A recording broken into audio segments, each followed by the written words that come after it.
And welcome back to Conversations with Great Minds. I'm speaking with Jeffrey Smith, founding executive director of the Institute for Responsible Technology. Jeffrey, what is the Monsanto Protection Act? Well, for years, the USDA has been just putting GMOs on the market illegally without doing the proper environmental evaluation. And so the Center for Food Safety, an excellent organization based in Washington, has been suing the USDA and winning. And so when they introduced Monsanto's alfalfa to the market, it was on the market for a year, and then it had to be removed from the market because the USDA had approved it illegally. The Protection Act basically says if the USDA approves something, even illegally, the courts cannot force them to take it off the market. They have to allow farmers to continue to use it, even though it was approved illegally, until the USDA gets around to doing the environmental impact statement. And if the USDA discovers that there's actually a problem, they're forced to continue to have it on the market. So it's a way of bypassing the normal laws, and it forces the executive branch to ignore the courts.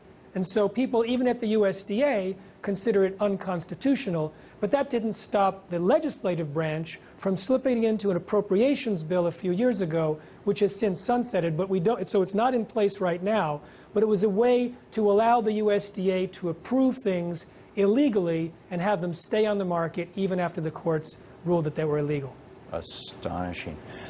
Just to clarify for our viewers who might be a little confused, or this might be a new topic for them. First of all, genetically modified organisms, principally we're not looking at, you know, Mendel's square here. We're not looking at hybrids, we're not looking at breeding, we're looking at actually inserting the genes, in many cases of a completely different species, an animal, into the genetic makeup of a plant, for example.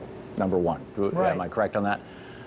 Yeah, you take a gene like bacteria or viruses, you put it in a gun, thousands and millions of genes. You shoot the gun into a plate of millions of cells, and then hoping that some of those genes make it into the DNA of some of those cells, then you clone those cells into a crop.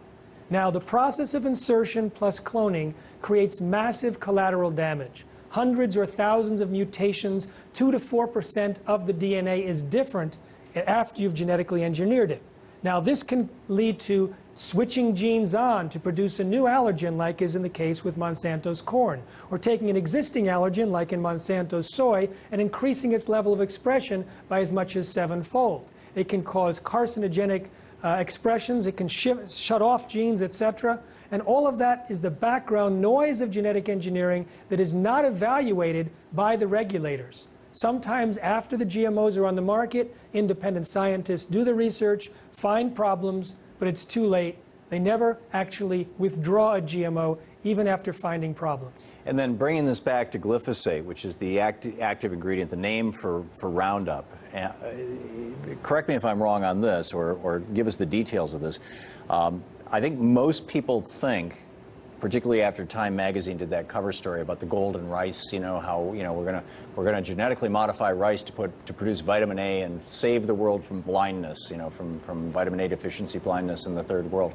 That most people think that genetically engineered foods are genetically engineered to make them more drought resistant, to make them healthier, to make them more nutritious, to make the, you know, maybe to extend shelf life, things like that. But isn't the fact of the matter that the vast majority of genetically modified foods have been genetically modified so that they can withstand really, really high levels of glyphosate, this pesticide, or this herbicide, excuse me, that you identified as causing, you know, as possibly being a factor in autism and cancer and all these other things. And that's really what it's all about. They're genetically modifying the plants so that they can sell more of this herbicide. Do I have that right? Yes, in fact, glyphosate's patent was expiring in the year 2000, so Monsanto rushed to market Roundup-ready crops that can withstand the spraying of Roundup, and glyphosate is part of that. So it was rushed to the market to fill in a gap for marketing, like maybe decades or centuries before the technology was ready. Most of the fundamental scientific assumptions that were used as the basis for approvals turned out to be untrue. However, they're on the market. About 80% are Roundup ready. So much more Roundup has been sprayed because the weeds have outsmarted Monsanto, have become resistant to Roundup, And so there's Roundup resistant weeds on 70 million acres. So the farmers pour more Roundup on the crops. So it's increased by about 500 million pounds in the first 16 years. And there's more and more. Now, because of the resistant weeds, now Dow and others want to introduce Agent Orange crops that are not resistant to Roundup, but resistant to 2,4-D, which is part of Agent Orange. And the process of creating 2,4-D can contaminate it with dioxin, which was one of the most dangerous and health-damaging chemicals that we know about.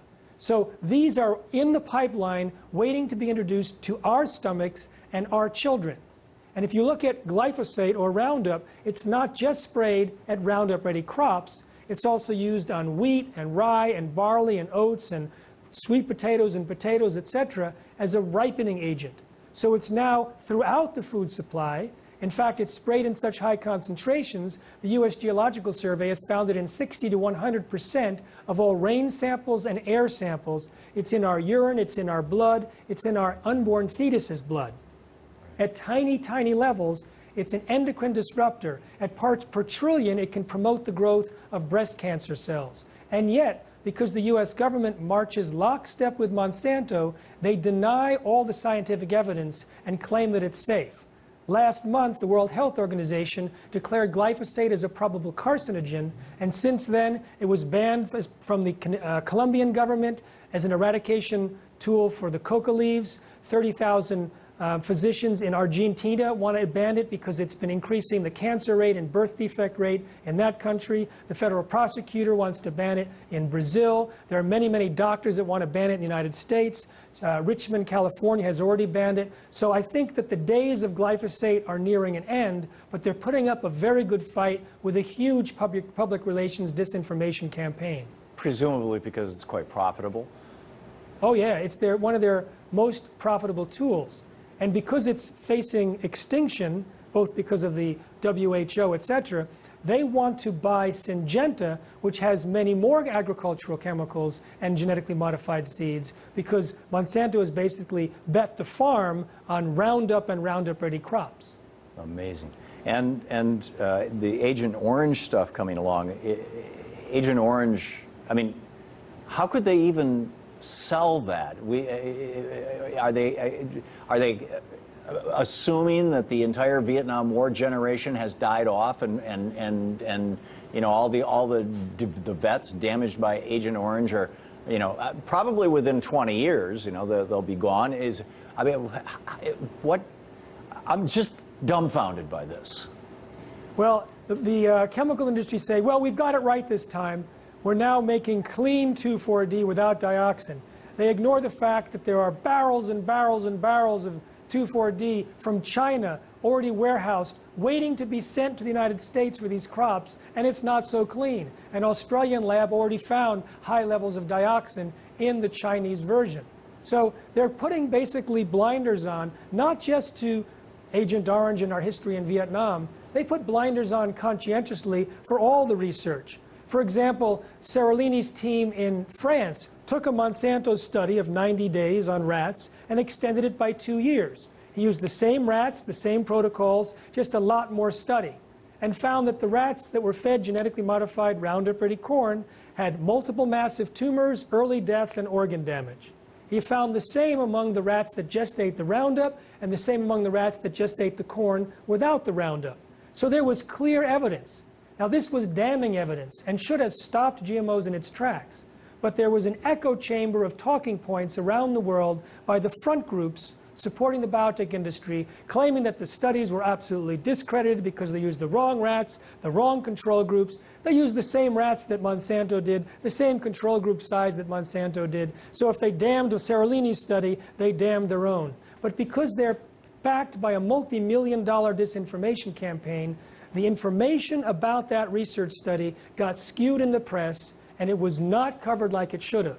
Then they got Monsanto's scientist to be placed onto the board as an editor of that particular journal. A year and a half later, they retracted the study, saying it was completely fine in terms of its design, but it was inconclusive. Inconclusivity is not a criteria for retracting a study. It was later put out in another scientific journal. The editor got kicked out. Monsanto's editor got kicked out. But it demonstrates their power in not only the media for reporting, but even public peer-reviewed published studies. Astonishing. Now, yesterday or the day before, a couple days ago, I guess it was, the United States Senate voted to grease the skids for the Trans-Pacific Partnership, the TPP, with this fast-track authority. The administration is simultaneously negotiating an agreement with European countries, a TTIP. Will these trade agreements make it harder for Americans, for states, for counties, for municipalities, for even farmers to say, you know, no to glyphosate and 2,4-D and GMOs? Absolutely. You see, in there they have investor-state settlement dispute, or dispute settlements, where companies can sue countries for blocking their ability to make money. So they've used a similar thing with the WTO and NAFTA, et cetera. They stopped voluntary labeling of dolphin-free tuna. They stopped country of origin labeling because they are allowed to fight in these corporate-created courts where the people that make the decisions are corporate attorneys. And so theoretically, if these trade agreements pass, a country can sue the United States saying, even the voluntary labeling of products as non-GMO is costing them money. And if the corporate court says it's true, then even voluntary non-GMO labeling could be made illegal. So it's a very serious usurpation of U.S. government sovereignty over our own laws.